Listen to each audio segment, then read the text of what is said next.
So, as we've been doing all year, what's the word? Legacy. Legacy. Legacy. Legacy. Oh, shoot.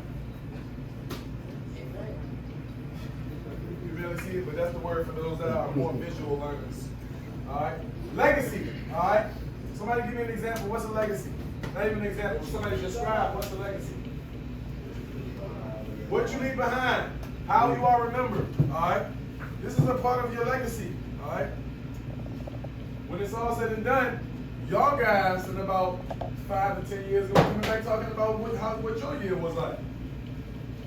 The question is, what will y'all say? How will it end?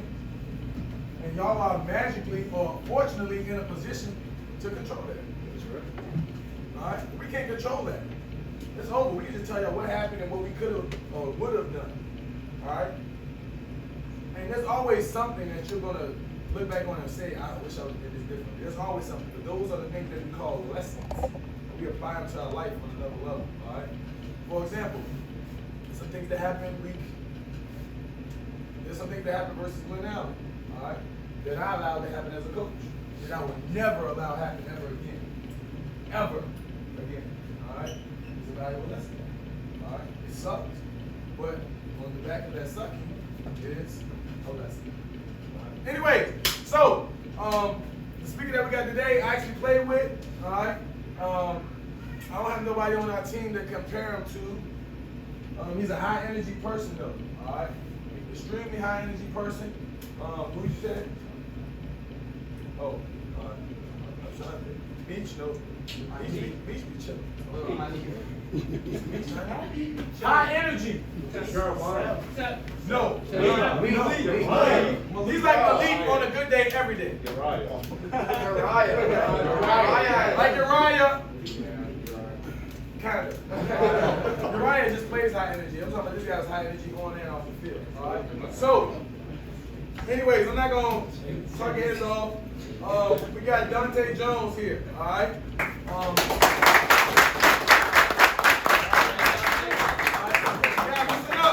Give me your attention, all right? This is your big brother. He's came through the program, and he's definitely put that work in, and he understands what this Herm family is about, all right? You graduated when? 03. You graduated in 03. Most of y'all were born in 03, right? Yeah. Most of y'all was born in 03 and afterwards. So when y'all weren't even on earth, he was Herm, all right? And so understand that. I understand this thing goes really far back. And once again, I'm fortunate enough to have him, or we are fortunate enough to have him come back and be able to speak to us. So without further ado, I'm going to step him out the way. Donté Jones, give him one clap. All right, fellas, all right. Like he said, legacy, man. I hold legacy and pride to a real high school. First off, what's up, fellas? How y'all doing? Good. My bad. What's up, fellas? How y'all doing tonight? Great. Oh, y'all. That's the Donté Y'all Jones. still ain't ready. That's the Donté I'm Jones. telling y'all, because when I would come out to these fields, you know what I'm saying? We get down here about 5:30. I'm that guy that's running, yelling, screaming the whole time. Coach is like, calm down, you use all the energy before you get off the field. I don't care, coach, let's go. I'm ready to play right now. I'm gonna knock somebody's head off. That was me. You know what I'm saying? It ain't much change about my life. I hold a high sense of pride, you know what I'm saying? In everything I do. I value my work ethic, because without the work, you don't get nowhere, okay? I put the time, energy, and effort to be the best version of me I can be. You know what I'm saying? A little bit of my background, all right? I play defense and offensive tackles, you know what I'm saying, both ways, all season. Play a little bit of special teams, but it wasn't like, I'm not in shape like the majority of y'all, okay? In high school, I was 315 pounds, all right? So this is the small version of me. Bench press a good 325, maybe 15 times, 15 to 18 times at the combine. You know what I'm saying? 315, ran a 4.940. Okay, definitely ran a 4.940. It ain't sounding crazy. I'm dead serious. I can vouch. Okay? Like, bro, when I say I love the game of football, the only thing I like more than football was the defense. Okay? Ultimately got in the way, but we'll get to that another day. But at the end of the day, man, going out on that field, you know what I'm saying? Especially right now, it's getting to be cold. You know that feeling when you take your helmet off and you see the steam rolling off the head, like you straight Dragon Ball Z character, you know what I'm saying? Bruh, I love that. I used to love I'd be louder than everybody in the stands, boy. Come on, say my name! Get hyped, let's go! Always, bruh. Because I can leave all that other stuff on the field when I walk off. But while I'm on there, I'm gonna give you everything I got. You know how good it feels to be able to take somebody from the right hash mark and drive them all the way to their bench and sit them on their bench in the middle of a play while your people running down the field and score a touchdown still? Bruh, oh my gosh. I did that joke so many times. Then you gotta find motivation from your teammates, right?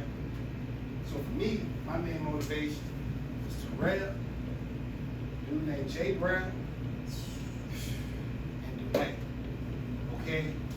Do they know who Dwayne is? Dwayne Brown. Yeah. Okay. That's Making right. sure. That's right. Man, I give it to Dwayne. He was something special. But here's the thing. Junior, sophomore year, maybe even a little bit of senior, I used to smoke him on the field. I don't care what nobody said. I was faster than him. Okay, you might not believe it now, but I was faster than him. Okay, you know what I'm saying? We might have been, like I said, Terrell coming off the ball, couldn't nobody see that guy. Okay, and why whenever we got the twist and the stunts going, coach always called his number because he was quicker than me. Okay, I can push everybody to the right out of his way, and he gonna come through and get the sack. But I trusted him enough to make sure it happened. I'll put my body on the line to make sure you gonna get the play. You know why? Because ultimately, we come together as a team jump. You know what I'm saying? My stats, my individual stats don't mean nothing. Okay, it looks good, it might sound great, but our plaques are on the wall right now because we came together as a team. You know what I mean? And oh my God,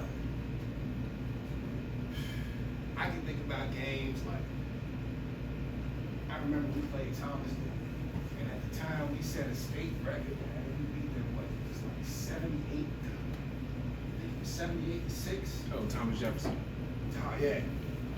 And we got so mad because we let them score a touchdown, man. He said that go back to that pride thing, you know what I'm saying? We beat somebody 78-0, and then you let them score, you know what I'm saying, in the last quarter, man, that don't hurt your pride. It's like, man, that's supposed to be a shutout.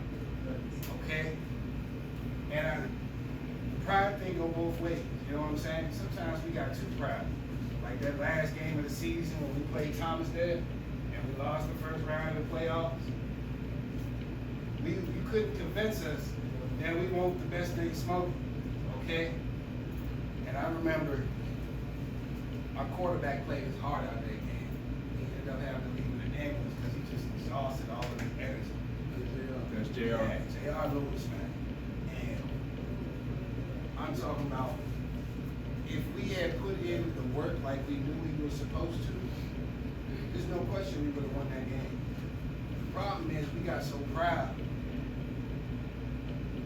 We made the coach believe we didn't need to practice that way. So we practiced the first 2 days and had the next 2 days off. He's like, oh, y'all think y'all good enough to just show up and win? Fuck it. You know, do what y'all's way then.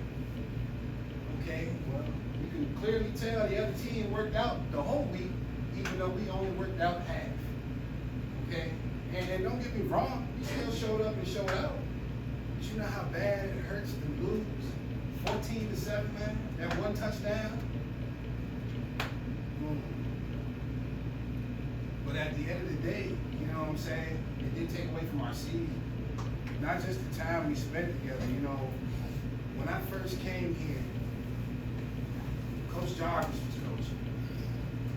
And I mean, we went from, when I first got here, I moved here in 99, 2000, right?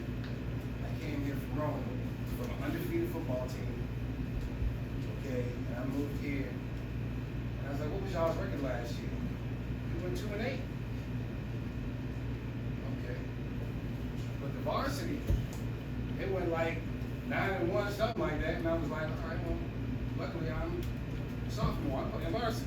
Okay, Jarvis saw how big I was. Nah, you coming straight to varsity. I don't want to play varsity.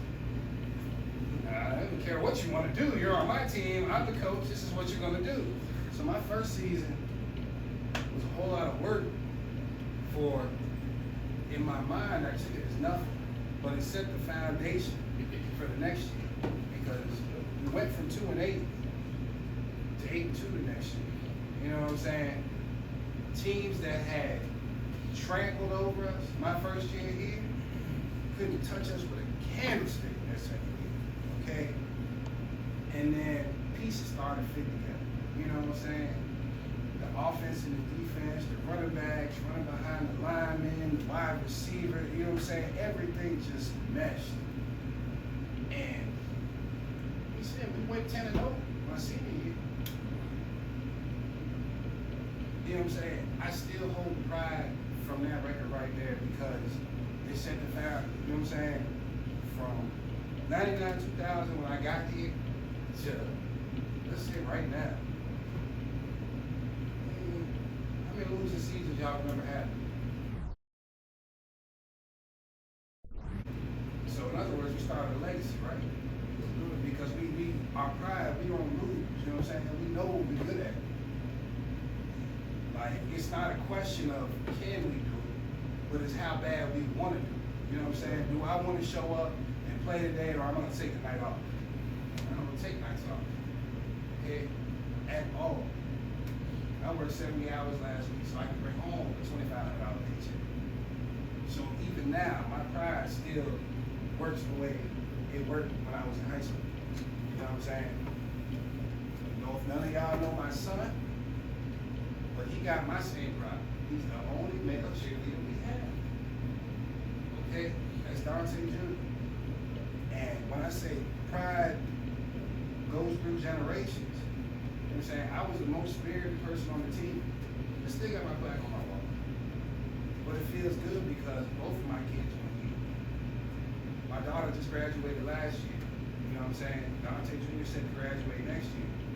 He got more spirit. They were both captains of a cheerleader. Like, that's that family pride stemming down the generations. You know what I'm saying? Because I keep myself not on a pedestal, but I know what I'm capable of. And I want to use the full amount of my potential whenever I can.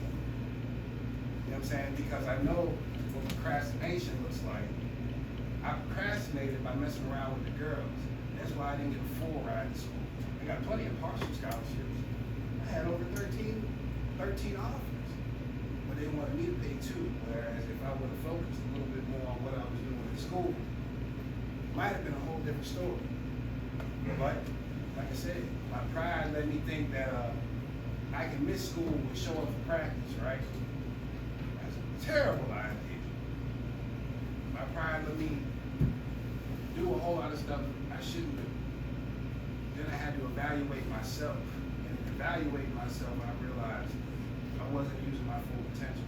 You know what I'm saying? After I graduated, I got good jobs working for the county. I went to the Army. Came home, still got my same job. I got an honorable discharge from the Army because I got full custody of the junior. I got 3 kids, man. And all 3 of my kids are mine.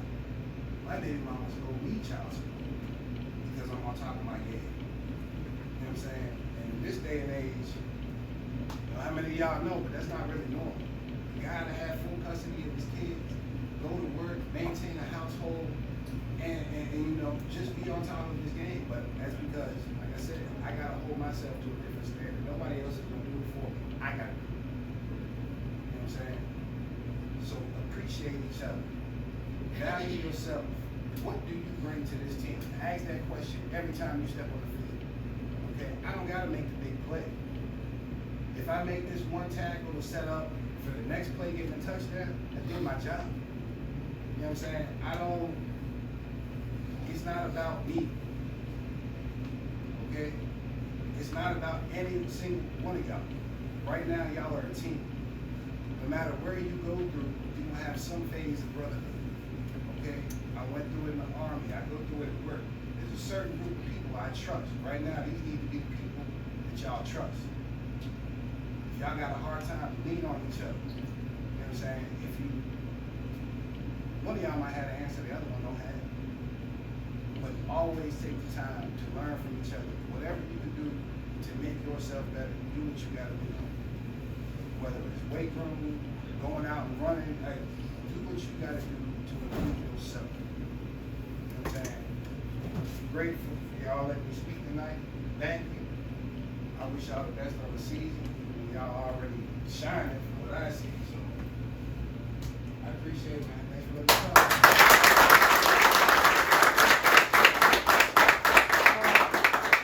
Any of y'all got any questions for him? When did I start playing? I started playing in 7th grade. And when I started playing, I was the first person on the team. I'm talking about, you ever heard of the 5th quarter squad? Them guys that can play after the game is over just so they get some tick time. Yeah, I was on that squad. You know what I'm saying? Like, I constantly jumped off sides. When I first started playing, I wanted to quit so bad. My mom was like, all right, Buck, please, you ain't with nothing. You know what I'm saying? Thank God she didn't make me quit, because the next year I was defensive player of the year. So, you know what I'm saying? That's what I mean when I say that whole pride thing. You know how messed up it is to get laughed at because you're playing in the 5th quarter? I'm not doing that shit.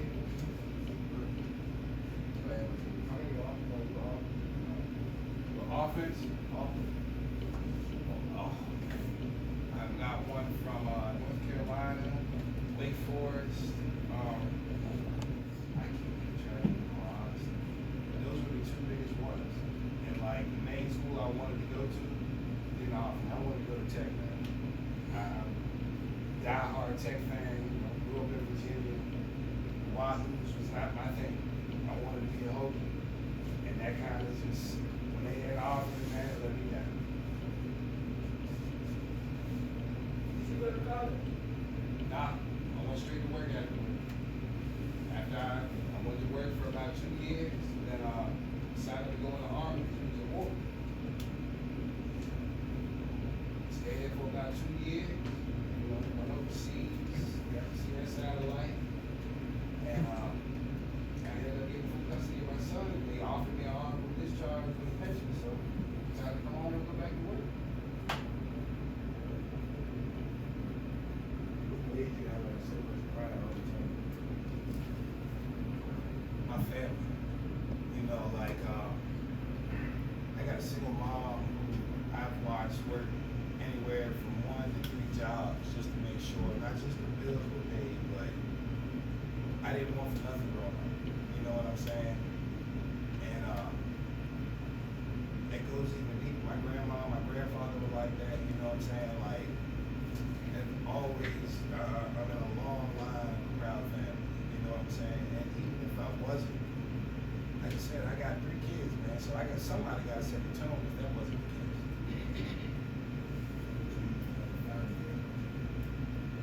I found it in me, but God speaks through different people. You know what I'm saying? And I remember one day being in a grocery store, and a lady named Mary White came and talked to me. She was in one of those little rollator chairs, and I was just helping her get the coffee off the bottom shelf, and she was like, "You're destined for great things." She was like, "I can't say exactly what it is." She said, "But she said, you're gonna help people." She said, "I'm not saying people my age, you might be young people, I don't know, but you're destined to help people, and you really should take pride in that." And it stuck with me because she didn't know me for nothing. So I had to have the patience to take interest in what she was saying. You know what I'm saying? It didn't take much for me to ask her her name, and then from there she decided to express what she saw in me. I couldn't say I saw it, but what she saw in me. But that happened when I was about 13, and shortly after that, you know, I got my first job at 14. I worked every summer that I wasn't in school. Worked, played football, and went to school. So I was blessed enough to be able to hear God's calling on this program. you ever regret like not going to college? I do. I regret not going to college because at the time when I had the money to pay for the partial scholarships was the same time I found out I was having a kid. And my dad got locked up when I was 3 months old. And I couldn't see leaving my son to go somewhere. You know what I'm saying? Turn around, 2 years later, I left him here to go in the army. You know, but like I said, I had to be willing to listen to God's design. Everything that happened in my life was supposed to happen. And it's all part of my story. And luckily, I don't dwell on the bad stuff personally. You know what I'm saying? Because no matter how bad I got, it could always be worse. You know what I'm saying? I'm here. I'm still capable of doing things. I'm still capable of seeing the trees through the forest. You know what I'm saying? I got pride in what I do, but even furthermore, like I said, the biggest thing is I know what I'm capable of. And I won't stop until I see my full potential. I got one. If you can give these guys one piece of advice that they can take into tomorrow or just in life in general, what would you tell them? Remember this time right now, okay? Because it's literally the foundation for the rest of your life, okay? If you're going to do something right, always choose to do the right thing, okay? Because it benefits you in the long run. People remember your personality. They remember your character. First impressions do mean a lot. And when you make a good first impression, you'd be surprised how long it goes, okay? I've never had a job I couldn't go back to because I've always made the right first impression. Then they see my work ethic and everything else that comes behind. But I've always set the tone with the person I am. You know what I'm saying? I don't gotta be, I'm big. I can play the, what's up, man? All I want to, but that didn't get me where I'm at. What got me where I'm at is being able to carry a conversation. You know what I'm saying? Use my intellect and my capabilities to the fullest extent. You know what I'm saying? Whenever I'm talking to somebody, I make eye contact. If it's my first time meeting you, I usually walk up and give you a handshake because it's the respectful thing to do. But those little lessons right there, you gotta seek them out. You know what I'm saying? Because everybody's not willing to teach it to you. Sometimes you gotta teach yourself. Be willing to learn constantly. Okay, because once you think you got it all figured out, there's somebody else who's gonna show you ain't got nothing figured out. There's always somebody smarter, whatever. But you know what?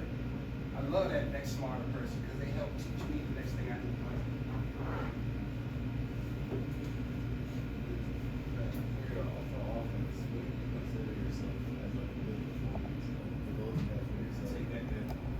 Like, so on offensive line, if you were you and your offensive line, what did you consider as like a good performance? What were those benefits of that?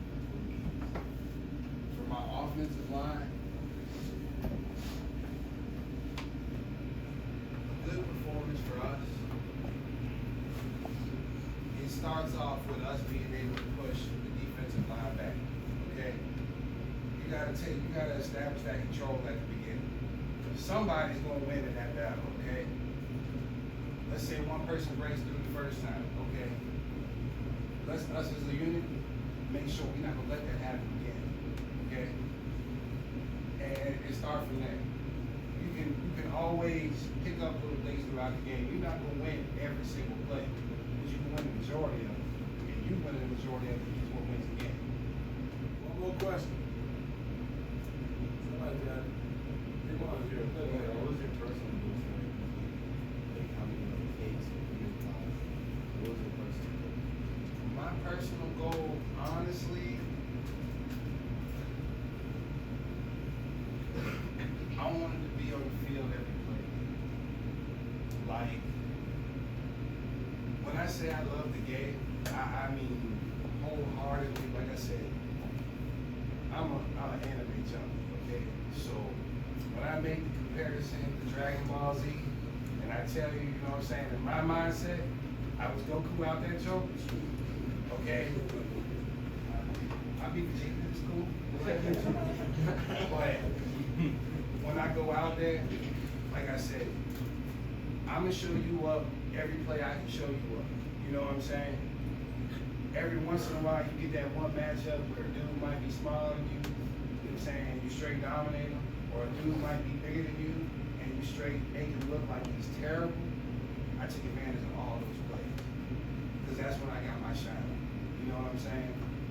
But for me to get my shine on, it don't matter if you're down by 20 and I'm trying to shine. You know what I'm saying? So my personal goal was to try and be on the field every play that I could because I felt like I can make our team better.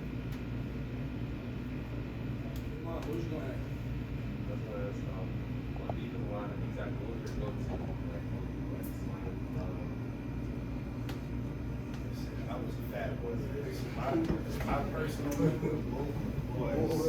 was just straight bull rush.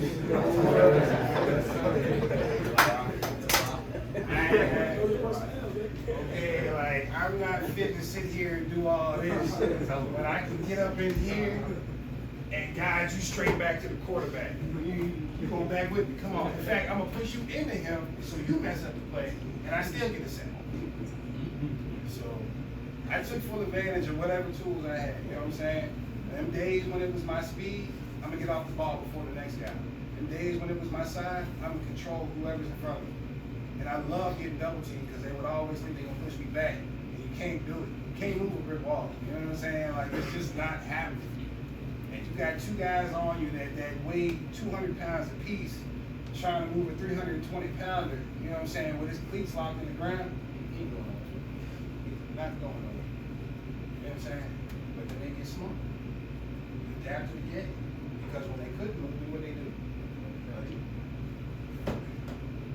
Go for the legs. I remember playing Patrick Henry. He couldn't get me off my legs. You know what they did? No, wait till I was on the ground and he stepped on my head with a cleat. Wrap that up, I'm going back in. You know what I'm saying? No, Coach Kenny, we gonna sit you down. You'll be out this week. Like, we need you back next week. But, you know what I'm saying? Like I said, it's that sense of pride, man. And Hermitage is a sense of pride. I love the schools, man. I had fun here. And I'm not even lying. When we first moved here in '99, I did not want to leave home. I wanted to stay at Northside. I was happy. Then it changed, man. I came here. I got to know the people. I wanted to. So many. I got to know Coach P. You know what I'm saying? They took me in. They taught me the stuff that I didn't know. Helped make me better. And I took full advantage of it. Hey man, look, clap it off for us.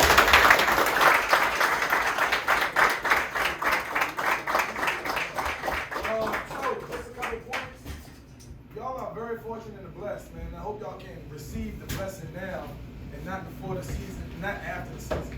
All right.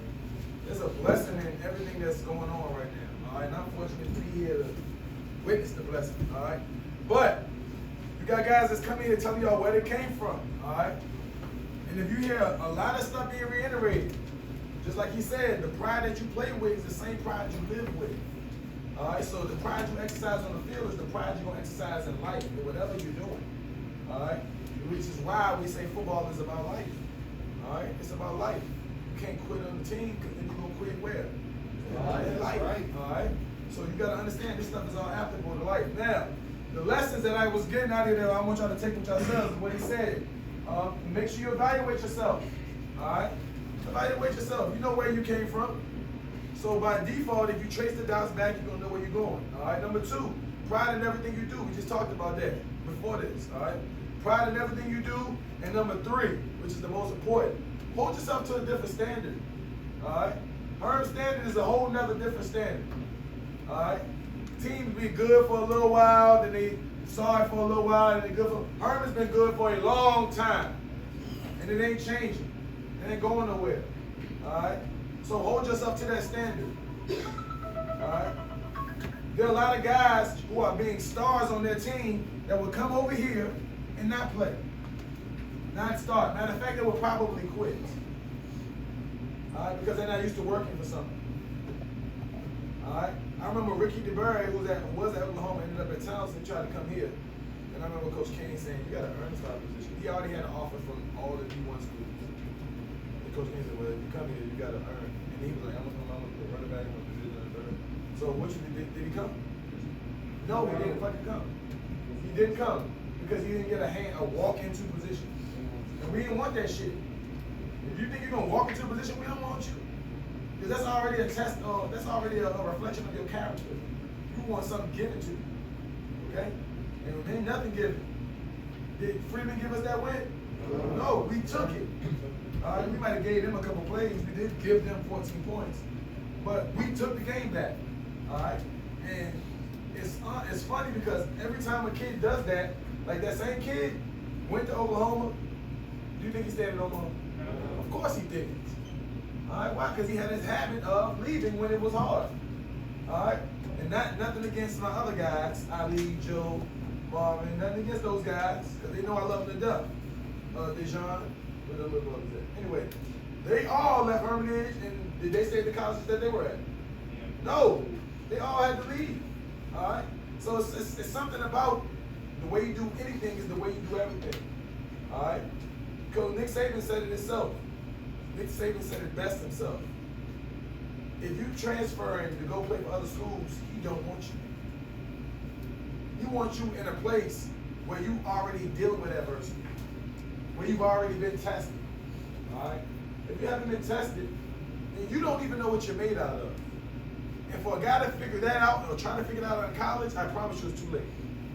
Because you already got guys that's dogs beside you. And while you're trying to figure it out, you're moving back in the depth chart. Further and further back in the depth chart. The biggest benefit y'all all have is already having a level of college-style competition right now. That's the biggest thing we have an advantage, all right? And we have plenty of depth. There is no team in this area that we keep our chemistry. Understood? Yes, sir. So, with that being said, man, great day to be a Panther! Woo! All right, so, y'all get a break? You want to get a break? Volleyball game. I'm taking a break, and then we're going to head to the volleyball game. In about 8 guys. We're not leaving until it's 6:55 now. We're going to head over there at 7:05. So 10 minutes, y'all hang out in the locker room. And We then gotta I'll be get next to off. the They're gonna be out the session tomorrow. Hey, hope y'all take everything he told us and came to us and told us in advantage, bro. For real, all that shit means a lot, bro. For real. I want y'all to thank him for coming down and supporting us, bro. Herm on me, Herm on 3. 1, 2, 3.